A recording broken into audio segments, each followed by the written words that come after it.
The Red Sea, one of the most dangerous waterways on Earth right now.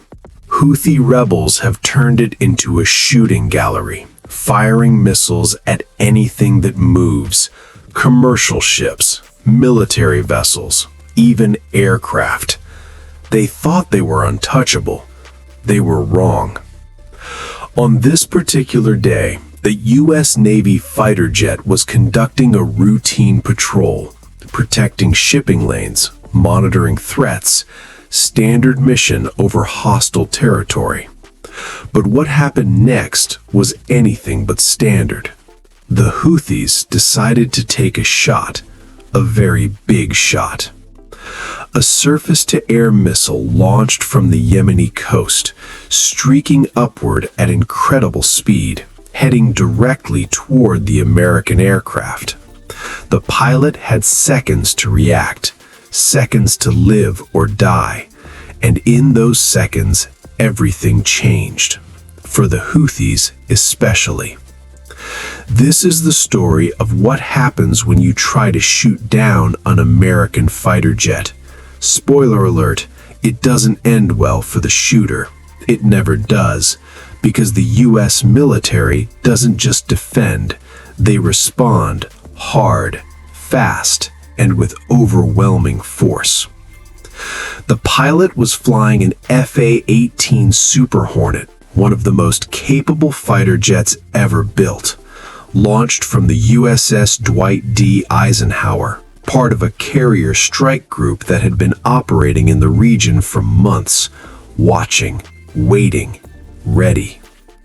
The mission that morning was straightforward: patrol the airspace, monitor Houthi positions, provide cover for coalition vessels passing through the strait. Thousands of ships use this route every year. Trillions of dollars in cargo. The Houthis wanted to shut it down. America said no. At 0915 hours, the pilot's warning systems lit up. Missile launch detected. Bearing 175. The radar had picked up the heat signature instantly. A surface-to-air missile was climbing toward him at over twice the speed of sound. Most people would panic, freeze, make a fatal mistake, but Navy pilots aren't most people. They train for exactly this moment. Thousands of hours in simulators, hundreds of scenarios practiced until the response becomes automatic. This pilot didn't hesitate, not for a second. Countermeasures deployed immediately. Chaff burst from the aircraft, thin metallic strips designed to confuse radar. Flares ejected in sequence, burning hotter than the jet's engines, creating false targets for heat-seeking missiles. The aircraft banked hard right, pulling G-forces that would knock out an untrained person. The missile screamed past, close enough to see, close enough to feel the heat, but not close enough to kill. Miss. The Houthi weapon had failed. But now came the part they really weren't ready for, because that pilot wasn't running away, he was turning around. You see, when you shoot at an American fighter jet, you don't just miss and go home. You've revealed your position, you've shown hostile intent, and you've just authorized your own destruction.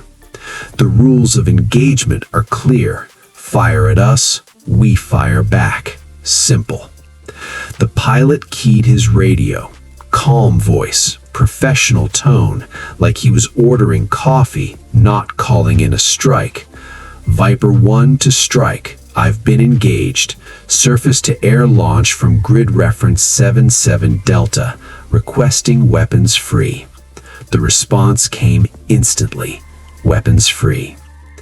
The Super Hornet banked toward the coastline. The missile site was easy to find. You can't launch a SAM without creating a massive signature. Heat, radar emissions, smoke trail. It's like sending up a flare saying, "Here I am, please destroy me." From 15,000 feet, the pilot locked on to the target, A mobile missile launcher, still sitting where it had fired from. Maybe they thought they'd gotten away with it. Maybe they were reloading for another shot. They never got the chance. Fox 2. An AGM-88 Harm dropped from the wing, high-speed anti-radiation missile, specifically designed to hunt and kill radar systems. It locked on to the launcher's targeting radar and rode the beam straight down. 8 seconds later, the Houthi position ceased to exist. But this pilot wasn't done yet. Where there's one launcher, there are usually more, and Intel had identified multiple sites in the area. The Super Hornet climbed to altitude and began scanning. 2 more radar signatures, 2 more launches preparing to fire. The second target was a radar installation, the eyes of the Houthi air defense network. Without it, their missiles were flying blind.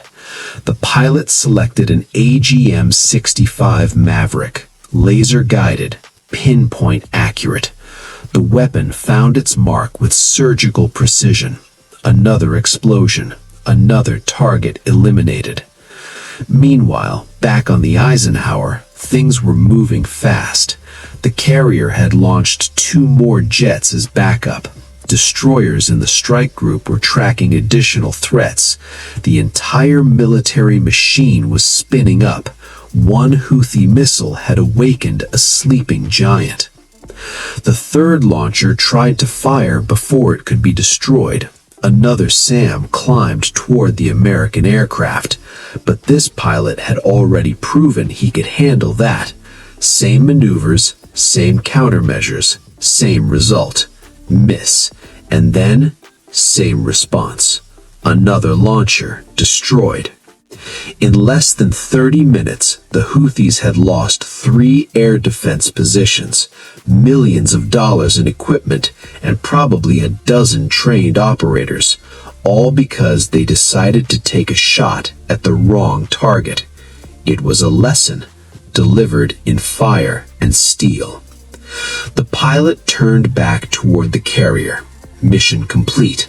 All threats neutralized. But he knew it wasn't really over.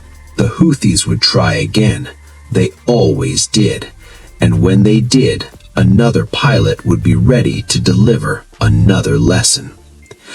Now, let's talk about why this keeps happening. The Houthis aren't stupid. They know they can't actually defeat the US military. So why do they keep shooting? Why do they keep losing expensive equipment and trained personnel? The answer is propaganda. Every missile they launch is a video clip. Every attack is a headline. Even the failures are victories in their narrative. They can tell their supporters they stood up to America. They can claim they're fighting the great enemy. The actual results don't matter. But there's a cost to this strategy. Every launcher destroyed is capability lost. Every radar system eliminated is coverage gone. The Houthis are slowly degrading their own military, trading real assets for social media content. It's not a sustainable approach. Meanwhile, the US is getting something valuable, real combat experience. Their pilots are practicing evasion and counterattack against actual threats. Their systems are being tested in live fire scenarios. Their tactics are being refined with every engagement. Think about it. The pilot who dodged that missile will fly again tomorrow, more experienced, more confident, more capable. The Houthi operator who fired it, he won't be operating anything anymore. That's the exchange rate, and it's not in the Houthis' favor. The technology gap is staggering. The Houthis are using weapons from the 70s and 80s, Iranian-supplied missiles, Russian-designed systems, old technology that was outdated decades ago. They're trying to hit 4th-generation fighters with 1st-generation tactics. The Super Hornet carries electronic warfare systems that can jam enemy radar. It has sensors that detect missile launches before the weapon even clears the launcher. Its countermeasures can defeat almost any threat. The Houthis are bringing knives to a gunfight. And it's not just the jets. The carrier strike group has multiple layers of defense. Destroyers with Aegis radar systems, standard missiles that can intercept threats from 100 miles away, phalanx close-in weapons as a last resort. Getting through all of that is nearly impossible. The Eisenhower has been operating in the region for months now. Its crew has intercepted dozens of Houthi attacks, missiles, drones, even small boats. Every single attempt has failed.